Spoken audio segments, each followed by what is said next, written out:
This recent review, noting that vegan diets, in part because they tend to be naturally low in methionine, may prove to be a useful nutritional strategy in cancer growth control, also looked at methionine restriction and lifespan extension.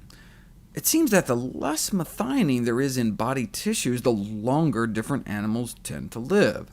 But what are the possible implications for humans?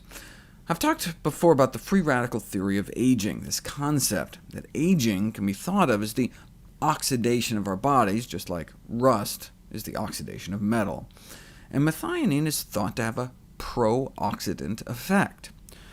So the thinking is that lower methionine intake leads to less free radical production, the so-called reactive oxygen species, which slows the rate of DNA damage, which then would slow the rate of DNA mutation, slowing the rate of aging and disease, thereby potentially increasing our lifespan. There are three ways to lower methionine intake. Caloric restriction, they call it dietary restriction here, meaning like you cut your intake of food in half, for example, only eating every other day.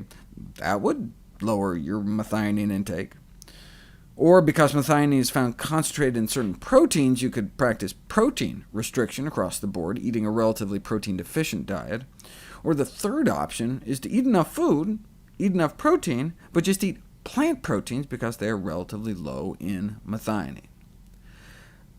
Caloric restriction is hard because we walk around starving all the time. Something like every other day eating is never likely to gain much popularity as a pro-longevity strategy for humans, so it may be more feasible to achieve moderate methionine restriction in light of the fact that plant-based diets tend to be relatively low in this amino acid. As we've seen, plant products tend to be lower in methionine than animal products. Yes, protein restriction across the board can be performed to avoid the hunger of caloric restriction, but again, methionine restriction could also be performed emphasizing low methionine, high-quality vegetable sources of protein. Among foods containing plant proteins, legumes are especially rich in essential amino acids, offering excellent substitutes for proteins of animal origin. The fact that beans have comparatively low methionine has been classically considered a disadvantage.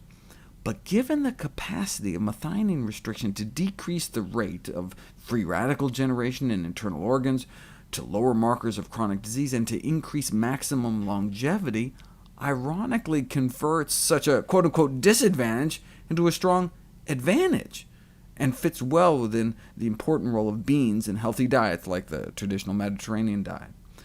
Interestingly, soy protein is also especially poor in methionine, and it's widely considered that soy-containing foods have healthy effects in human beings.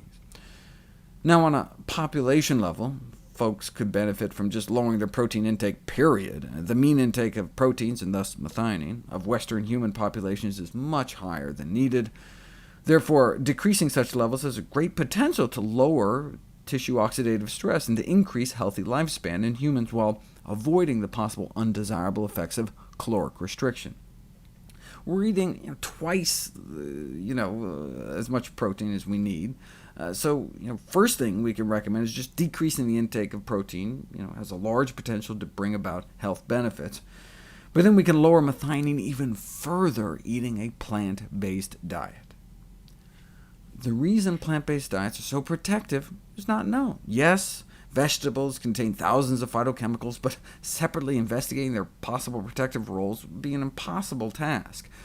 The idea that the protective effect is not due to any of the individual plant food components, but to a synergistic combined effect, is gaining acceptance.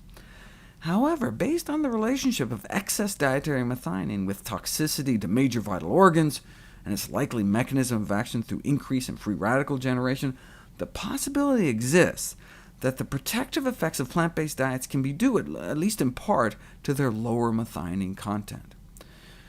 This is not a new idea. It was proposed back in 2009, but is only now gaining increasing acceptance in more mainstream scientific circles.